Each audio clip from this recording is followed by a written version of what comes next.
And recording. So I'm gonna get back to Love Bites today. First song I reacted to was Thunder Vengeance, and I had a request to do Swan's song, the live version. So I'm all about this. I loved Thunder Vengeance. I'm assuming since it's called Swan Song, it might be a little bit more of a ballad type of song, but we shall see.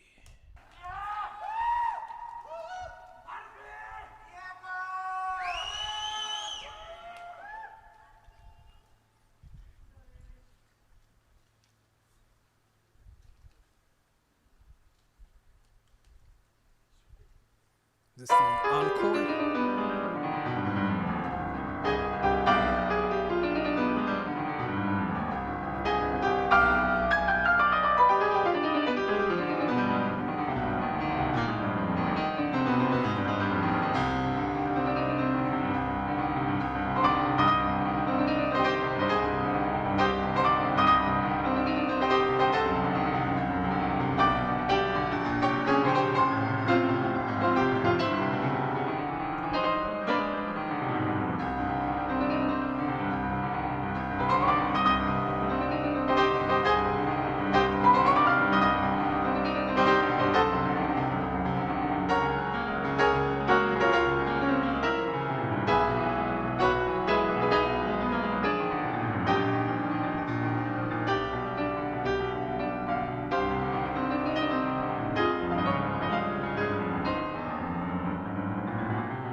Before the actual song starts,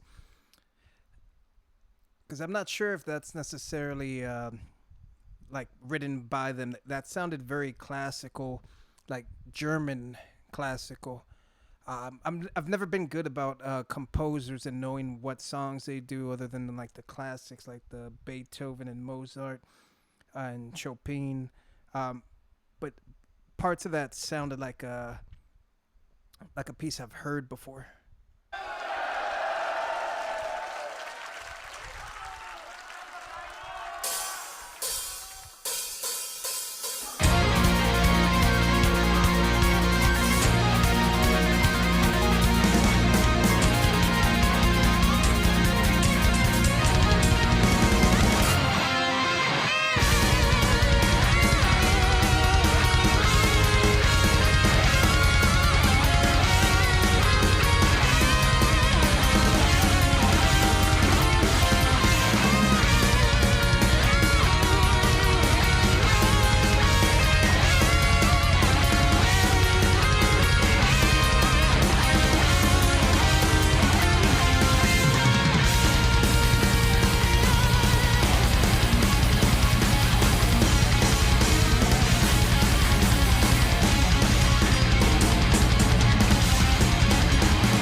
sorry to pause it there. I think my favorite member of this band is the bassist. Just because I think I said it in the last video. She just has so much swag. Like, she doesn't even seem like she cares that she's there. Like, she's just doing her own thing. Like, every time the camera, like, pans to her, I just see her just like, ah. And someone told me that she wrote the previous song. I don't know if she writes like the majority of the music for the band, but that would sort of explain like the confidence where she's just like, yeah, I did this. The singer, I can't make out everything she's saying, but it sounds like she's singing either partially or like completely in English. And like her enunciation's like really good. But the way she's singing reminds me of, what's his name? M. Shadows? Is that the guy from Avenged Sevenfold? The dude who wears the sunglasses all the time? I don't know, but this is good. This is good.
What's funny is that I didn't even see her go over to the piano for that end portion. I tried to learn the piano like a couple years ago, but it's the same problem I have with drumming, where it's the this motion. Like I can't do it. Usually, I find that people who start with the piano can pretty much play any instrument. They transition well to drums. They transition well to bass. They transition well to guitar, etc. So, ah, they're so good. And I was completely off base when I thought this was gonna be more of a ballad type of song.